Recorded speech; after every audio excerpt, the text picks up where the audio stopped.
Hello, my name is Simba, and last time we exploited all the alien artifacts and crash sites we could to get some much needed upgrades, and I think it's time for us to start laying the groundwork for a massive steel factory I have planned out. But first, we need to tie up a little loose end that'll get us some new fuel. And of course, by new fuel, I mean the fuel that we're already making and I've been manually deleting since I set up this temporary setup that's still here. And on top of putting down 2 generators to burn our liquid waste, we can place down smart splitters on each of the conveyor belts running into our storage containers, and just run those to an awesome sink to delete any excess there. And thanks to our little trip over there, we finally have enough resources to turn in Pipeline Engineering Mark II. Milestone reached. Pipelines and pipeline pumps can now be upgraded to Mark II. They are like Mark I, but better. Pipes seem to be objects of fascination to humans. In fact, there are recorded instances of humans doing nothing but thinking about pipes for hours. I can definitely say I have thought a lot about making my pipe setups prettier or more efficient, or how to stop them from breaking. But enough about that. I think I found a nice but very scary area for a little concrete factory that we need to make before working on the steel factory. And to make this place more hospitable, I think we need to blow up these fart rocks. Man, I love the explosions in this game. And here's what we're here for. The first of many limestone nodes. And we need so much limestone, we're going to overclock every miner. But I think before we put down too many more miners, I think we should build an area for us to collect the concrete. I think this ought to be big enough. Ooh, this rock's going to be in our way, but I honestly really don't care. Alright, and let's bring over our first of, I believe, 4 different conveyor belts for this factory. Time to go find the other 3 nodes. There's 1, 2, and 3. And just like that, all 4 belts are brought over. This one is going to take a little while to come, but it'll show up eventually. There it is. So for my adventures last episode, I got some alternate recipes, including wet concrete. So we have 1,740 limestone coming into the factory, and each of those refineries can process 120 per minute, meaning we need 14 and a half of these refineries to process all of our limestone into concrete. We're also going to need a ton of water, but I'll get to that in a little bit. Time to build a bunch of refineries and figure out the logistics for this. Actually, if we power shard it, we only need 6. So this first belt is exactly 300 limestone, which is exactly how much these refineries use. But the rest of them, the belts are a full 480. So I'm going to have to figure out how to do a load balancer for that. And the solution I found is a mixture of smart splitters and priority mergers. I figured I'd give you guys a bird's eye view. Every smart splitter is set to everything to the right, overflow straight, and every merger is set the highest priority is going straight. And now it's time for what I've been dreading most about this build, figuring out how to get all the water over here into the middle of the desert. Matter of fact, I'm dreading it so bad, I'm not going to work on how to get the water here. I'm going to work on how to move the water that we don't have into the machines that need the water. Well, stacks of pipes and a bunch of junctions hasn't failed me before, so why would it now, right? But enough procrastinating. I think it's finally time to go figure out where to get this water from. And I think it's gotta be all the way down this hill. There's water over there, and it's not much. And it's really far. So why don't I just go this way and have a whole ocean? Yay, enemies I have to deal with. With those guys taken care of, it's time to do a little bit of, how do you say, landscaping? Yeah, that's how you say it. Alright, if we put down 6 overclocked water extractors, that'll be enough to fill 3 full pipes with 600 water. Now just to merge each pair of 2 together. Alright, I'd say that looks pretty good. But now time for, well, the annoying part. Running these all the way up this hill. This is not gonna look pretty. Well, it's definitely not looking pretty, but at least progress is steady on this. And I think this is gonna be the last few pipes for this system. Heck yeah. Now I just gotta go all the way back through and put pumps on all of these pipes to make sure the water gets all the way up this hill. It doesn't look bad at all. No, it looks great. It looks so great. Let's make sure we run some power down there while we're going. Well, let's place a pump down and... Oh my... It only goes that high. We're gonna need so many of these things. Alright, finally got all the pumps connected up to power. We should be fine on water. But, oh my goodness, does this look horrible. But, it works. So, I also don't really care. Okay, back at the factory, we should disconnect these refineries from power so they can backlog with some water. And now to handle the outputs. So each pair of these refineries is producing about 400 concrete. And I don't want to just store this stuff like how I have been. I want it to have the option to go to the awesome sink. So if we place down the storage containers and put down a smart splitter for each output and set them to left any straight overflow, then we can just Control C to copy and Control V onto another building. So now all 3 of our smart splitters are set the same. Now that we've run all of the any outputs to our storage, now it's time to expand our platform to get ready for some awesome sinks. All we should need to do is line them up with the overflow side of our smart splitter and add some power. Now that everything's hooked back up to power, look at that concrete flow. I just turned this thing on and this is already what the belt should be at. 2 at 400 and 1 at 360. So the factory is working fine, but because I'm paranoid about pipes not working correctly, I'm going to put fluid buffers at the end of all of my pipelines for the refineries. So in case there's any slushing in the pipes, it won't mess up my machines. And I'm going to put these slightly elevated from the rest, so that way the water has to fill the lower pipes before going up to this buffer. So, to be able to run the power to this place a little nicer, as well as to get an excuse to use my zipline, I've decided to use power poles. These things stretch really far, and every time you hit one, you don't fall off of your zipline like normal. So, this ought to be nice. You know, I think these things actually go further than your build limit. Let's find out. Not really, but it is nicer being up in the air like this.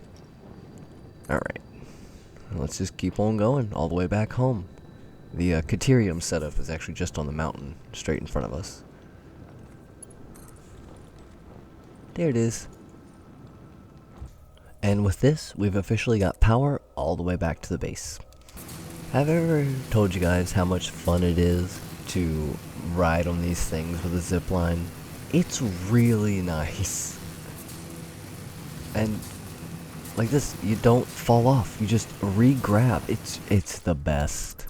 But I gotta clear up some power poles over here, and because I am again very paranoid about things going wrong, I'm going to put a priority power switch on this factory so it doesn't run unless I turn it on.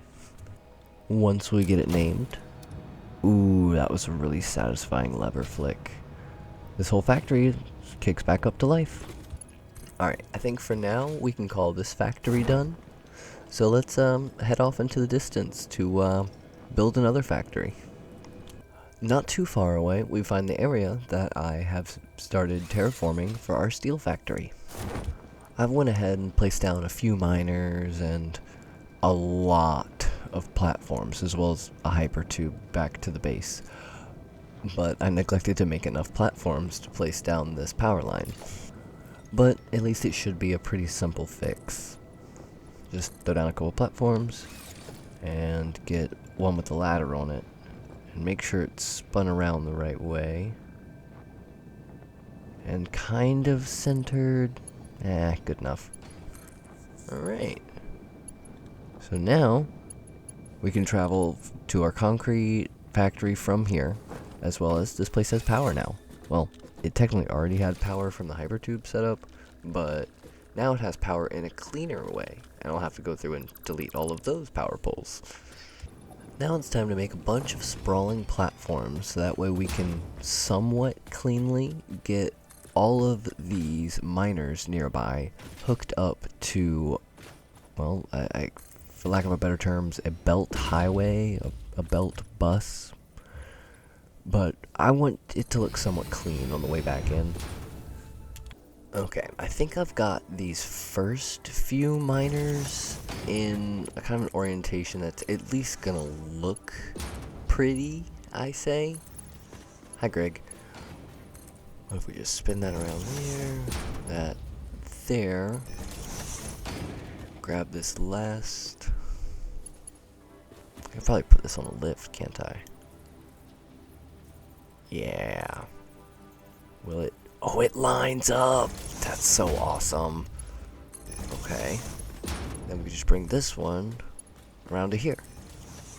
And I think this looks pretty clean, honestly. It comes with one nice little stack of belts, and I'll just run this all the way down. And while we have the bus here, I can also hook up this copper node to sit on the same stack. So it'll be 4 belts coming in on this side. You know what? These platforms they need to be colored. These ramps. Alright, much better, much better. Alright, let's bring this down here. Oh, yeah, default will probably work. Oop, there we go. Ooh, that actually looks really nice. Heck yeah. Alright, back to connecting belts. Alright, and now I've placed down some power poles too, so hopefully this will also look a little nicer on the power standpoint. I just gotta go through and take out a couple little rogue power poles I've left. But yeah, I think this belt looks really nice. Really clean. So I guess that means it's time to start working on the next one, which I think will be like on the far left, maybe next to that pole. I don't know, we'll figure it out. But for now, we need to get the platforms down and make this look really clean. Definitely can't be by that pole. But I am thinking that this power line is kind of in the way of our bus. Why don't I scoot it over to about there?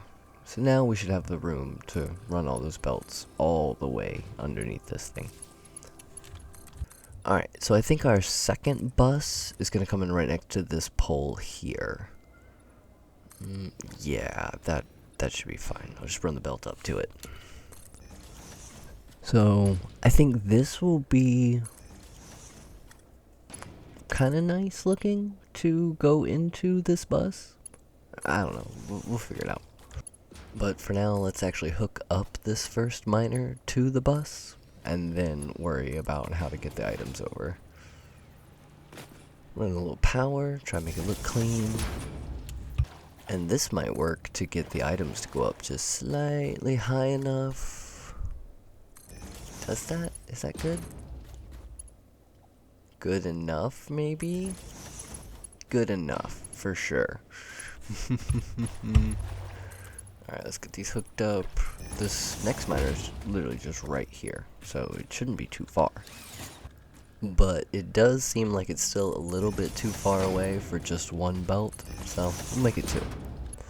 A little more foundations later. I think we have a nice clean road for our belt to ride down. Alright, and this right here should be the last belt for this bus.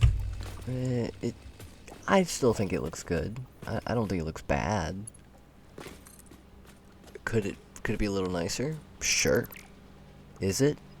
No.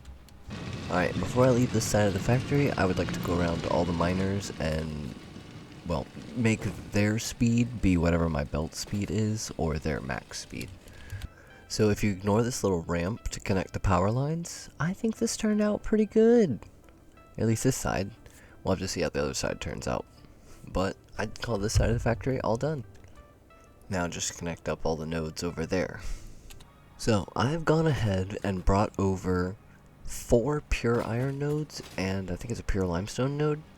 And we're running into a slight problem. I'm running very low on encased industrial beams for these conveyor belts. Yay. But at least everything's working. But yeah, I only have like 20 something. So this is gonna be slow. But at least I'm almost all the way to the factory. So that's a plus. But like, I'm literally already out of encased industrial beams now. And I think they come in at 3 per minute. So, while we wait for that, I would like to make packaged fuel. And that starts with a constructor making empty containers. And then that feeds into a packager. So, once I hook this up to power, I'm gonna have to figure out how to get fuel over here. Do you guys like my curvy pipe that you can't put junctions on? Yay. So what if instead how about this? Bring a pipe out to here, put a junction on it, spin it the right way, and then just split the fuel maybe? This probably is not going to work. But we'll see. Or we can just go ahead and dismantle it and try again. I don't know why, but for some reason I think this will do better. Okay, go on the top one. Go, there we go. And then, yeah, if I come out the side, maybe this works better. Like all the fuel flows through the bottom.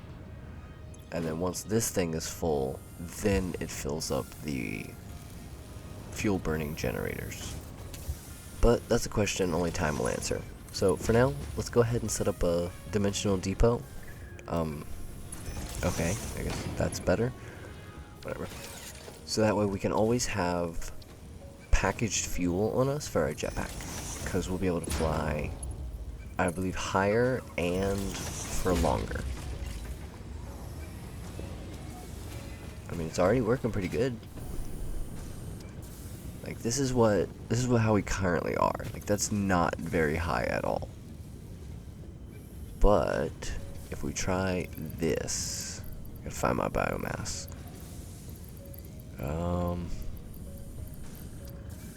Gosh, all these little icons are so small. There it is. I put that away. I should burn off fuel now. Look how much nicer this is. Oh yeah. Oh yeah. Don't look at how ugly this place is. Look how awesome the jetpack is. Matter of fact, it's so nice, I'm actually gonna go steal some more fuel right now.